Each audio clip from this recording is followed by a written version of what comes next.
Hello Neighbor, a game that has been popular ever since it came out, 2017, although there have been prequels and sequels to it, but I haven't made this video to talk about when it came out.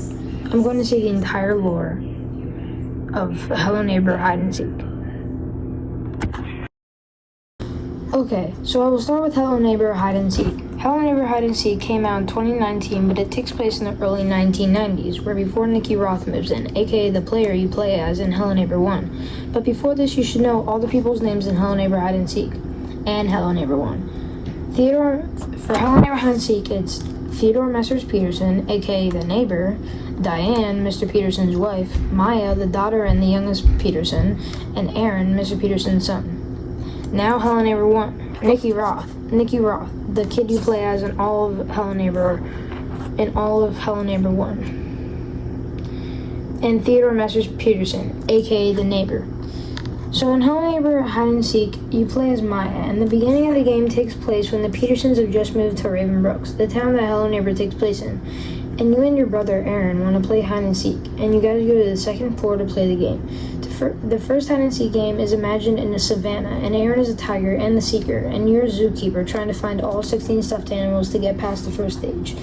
After the first stage ends, you guys play the second hide and seek game, and it's cops and robbers. You're the robber, and Aaron's the cop, and once again, you're the hider, and Aaron's the seeker. In this stage, you're trying to find all 33 money bags. But don't worry, it's not as hard as you think. So after the second game of hide and seek, you guys try to find your parents, but they are nowhere to be found. But they went for a drive. I know it's kind of weird that your parents would just leave the house unannounced and leave their two kids all alone in their house. You guys try calling them too, but no answer.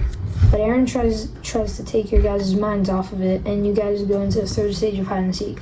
In this stage, you are a firefighter, and Aaron's, well, the fire. And it takes place in a city, and there's a huge fire, and you go through a bunch of puzzles trying to find all the people in the fires and saving them. After stage 3 is done, your dad comes to the front door with Diane's purse in his hands, but no Diane. It turns out that while they were on their drive, they collided head-on with what was recalled to be a pizza truck. The entire family is shooken, and they all have different kinds of grief. Mr. Peterson, silent grief, Aaron, physical grief, and Maya is too young to understand what's going on. So she doesn't really have a stage of grief, but she's really confused on why Aaron just suddenly stopped wanting to play hide and seek. But with a lot of begging, Aaron finally played hide and seek with Maya. Now, stage 4 of hide and seek. In this stage, you're a zombie, and Aaron is a graveyard guard. And you're trying to collect all 8 or 9 brains in the graveyard. And after stage 4 of hide and seek, Aaron's officially gone mentally insane. Maya tries to ask him to play just one more hide and seek game, and Aaron physically beats her up really hard with a BB gun.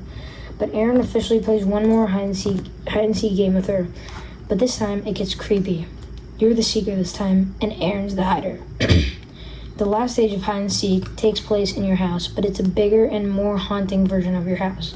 And while you're trying to find a way out, Aaron's collecting all the stuffed animals, which appear to be clones of Maya's dolls. And when you find a way out onto the roof, where you find your doll on the edge of the roof, and you pick it up, but behind you is Aaron. He's mad at everyone right now, so he knocks your doll out of your hand.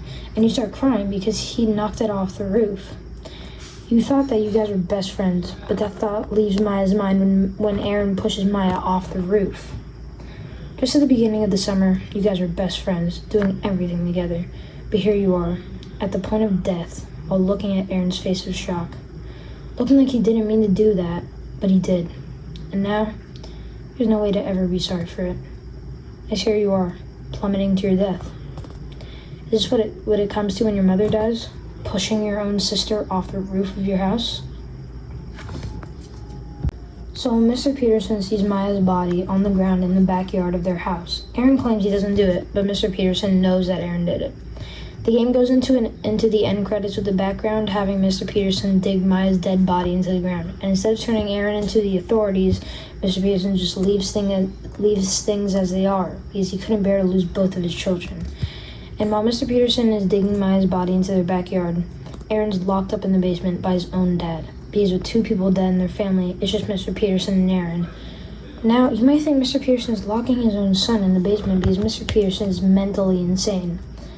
But really, he locked his son into the basement because he couldn't bear, because he didn't want to let Aaron outside anymore, because now Mr. Peterson thinks the world is full of danger, and he doesn't want to be alone in the house.